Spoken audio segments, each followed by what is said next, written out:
कलयुग समाप्त, सतयुग आरंभ, कल की देव आएंगे। दुनिया भर की अटकलें चल रही है। भविष्य मालिका, जैन आगम, विष्णु पुराण, भविष्य पुराण, बहुत जगह। दरअसल ये बात कब शुरू हुई थी? 2019 में, जब कोरोना शुरू हुआ था। तब कुछ लोगों ने जैन शास्त्रों में से एक फोटो भेजी। करीब एक पन्ना होगा, एक पन्ना भी नहीं होगा समझ लीजिए। उसमें ये पूरी चीज़ें एक्सप्लेन की गई थी। रशिया, अमेरिका, ये जो समाप्त हो जाएगा, कलयुग समाप्त होगा, विश्व की आबादी, बस इतना सा ही है। अब जैन समाज के लोगों ने कोई वीडियो नहीं बनाया, कोई लिंक नहीं किया, कुछ भी नहीं हुआ। लेकिन उसके बाद में ये टॉपिक को ऐसा झपटा, हजारों लोगों ने इस पर वीडियो बना दिया।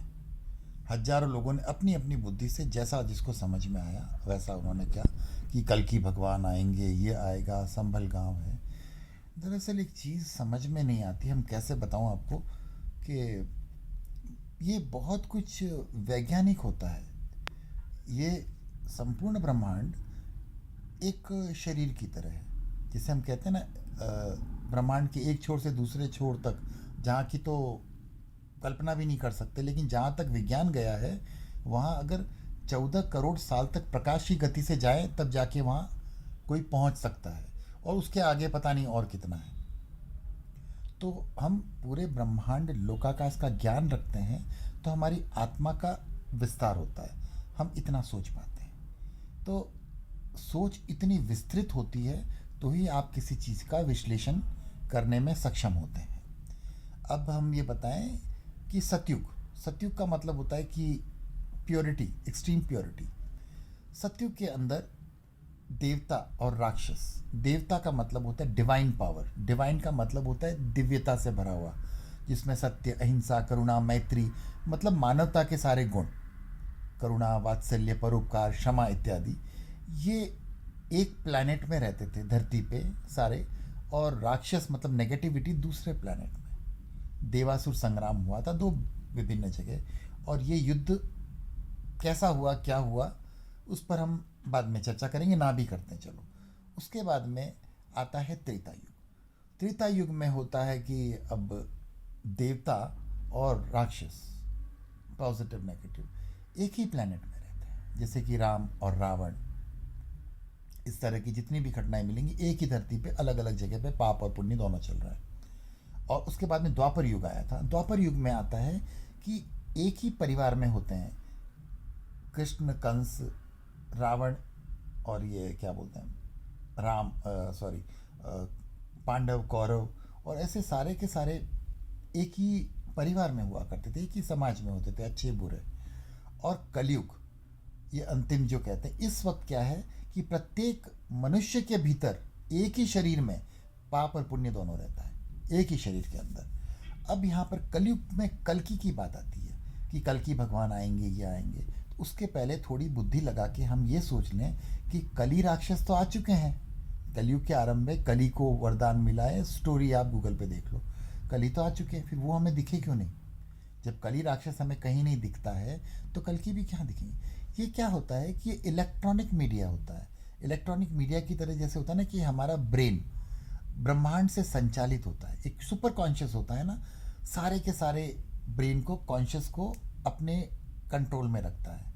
तो जितने भी बुद्धि, ब्रेन जो है, कॉन्शियस ने, प्रकृति ने सबके दिमाग को कंट्रोल कर रखा है, जो नेगेटिविटी जो छाई हुई है।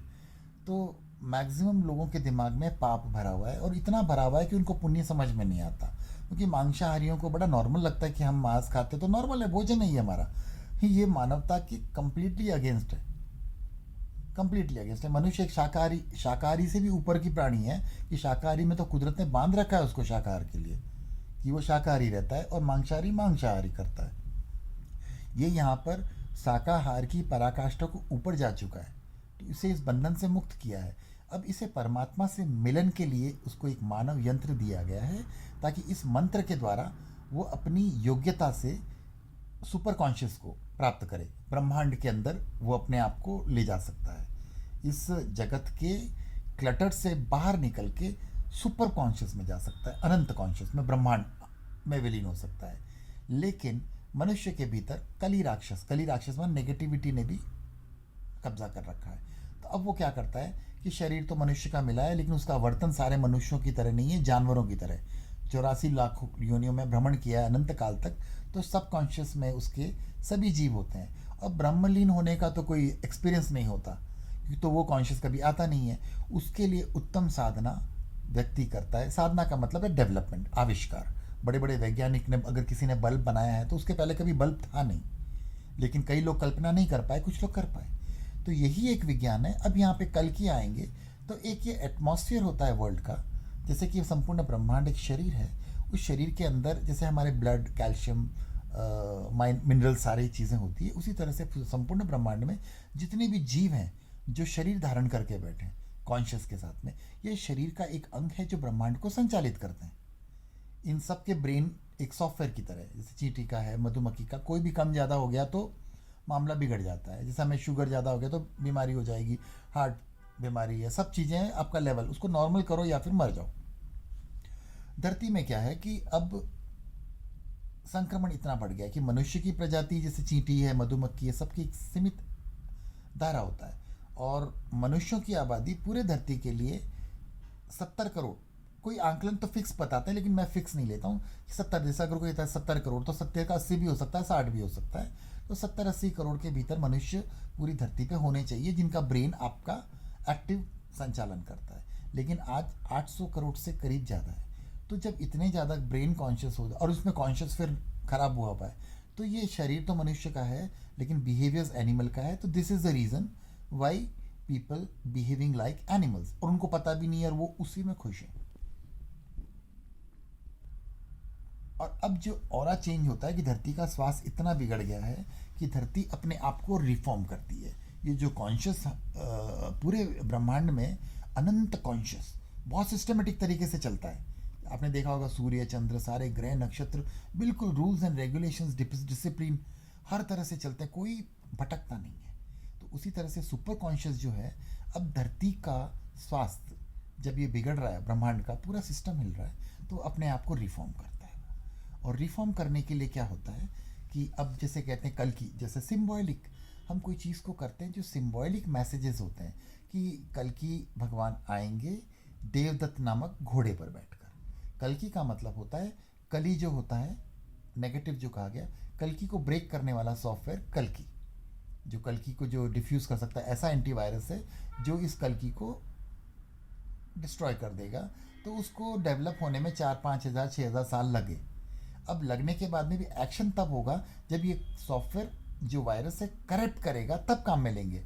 जब करेक्ट करने की सिचुएशन आ गई, क्योंकि 800 करोड़, अब ये कहते हैं कि वॉल्यूम पाप का, भगवत गीता में श्री कृष्ण ने कहा ना, जब जब धरती पर पाप पराकाष्ठा पे पहुंचेगा, ख़त्म लेवल में घड़ा भर जाएगा, तब मैं आऊँगा। उन्होंने कभी नहीं कहा 4,32,000 साल, ये एक साल में भी हो सकता है, 4,32,000 साल ये तो मियाद है।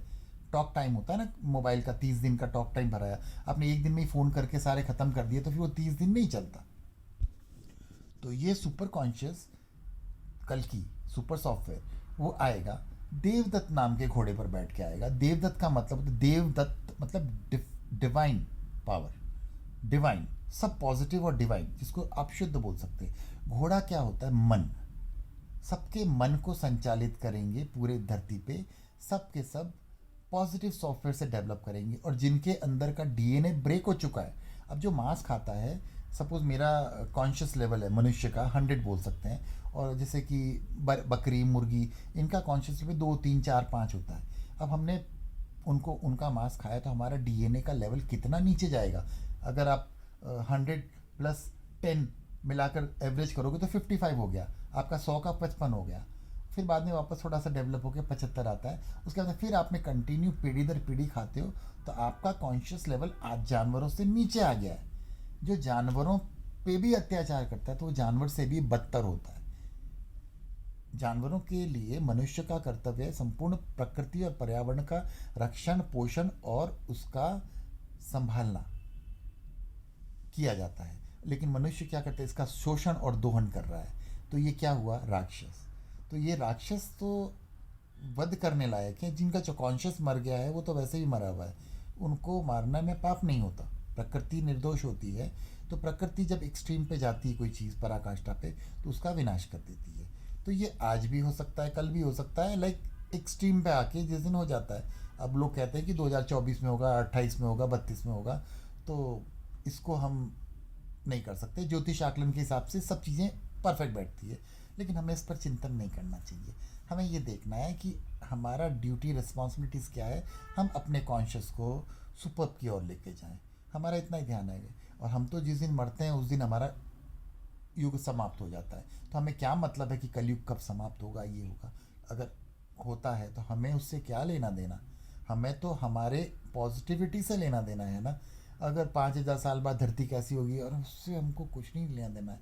हमारा कल कैसा होगा, हमारी आत्मा हमारा शरीर छोड़कर किस सॉफ्टवेयर में जाएगी, किस तरह से हम आगे बढ़ते हैं, हमारा प्रोसेस क्या होता है, हमारा इन्वेंशंस क्या होता है, हमारा सोल हमारी बॉडी के साथ में कैसे आगे काम करेगी, वो हमारा मैटर है। हमें आगे बढ़ना है, पीछे नहीं जाना है। तो अभी इस आधार पे लिया जाए, धरती का 90% से ज़्यादा लोग अपने लेवल में चले जाएंगे। लाइक जैसे 90% मनुष्य जानवरों का बिहेव कर रहे हैं। हर व्यक्ति जानवरों का जो बिहेव कर रहा है वो वापस जानवर बन जाएगा, क्योंकि धरती पे जानवरों की संख्या कम हो चुकी है और इंसानों की बढ़ गई। इंसान मतलब मनुष्यों की बढ़ चुकी है। तो मनुष्य जो मात्रा बिहेव कर रहे हैं एनिमल्स का, they will go back to their own conscious, जो उनका रियल कॉन्शियस है। आपको मानव यंत्र की आवश्यकता ही नहीं है, क्योंकि आप इसको यूज़ ही नहीं कर रहे हो। आप 50 लाख का या 10 करोड़ का कंप्यूटर लेके लूडो ही खेलना है, तो आपको लूडो के लिए वो गेम देंगे कि बेस्ट लूडो खेलने वाला आप कंप्यूटर ले लो। तो हमारा शरीर द मैक्सिमम डेवलप्ड कंप्यूटर है, सुपर कंप्यूटर। ये हज़ारों कंप्यूटर भी बन जाएंगे तो हमसे बेटर नहीं हो सकता। अब हम इसको कितना यूज़ कर पाते हैं, तो हमारा यूज़ कर पाने की कैपेसिटी हमारी साधना की पराकाष्ठा है। हम ही में से एक साधना करके हम एक नॉर्मल मनुष्य से राम कृष्ण बुद्ध महावीर के लेवल तक पहुंचते हैं। शरीर यही होता है। हमारा कॉन्शियस हम कितनी चेतना जागृत कर पाते हैं, एक्टिव कर पाते हैं, सारे सेल्स हमारे अंदर है। तो ये चीज़ें हमें इस पर ध्यान देना है। कब कल की आएंगे, कब नाश होगा, ये होगा, तो दिस इज़ अ साइंस। विज्ञान से बाहर नहीं जाना है। जितना है इतना में ही रहो।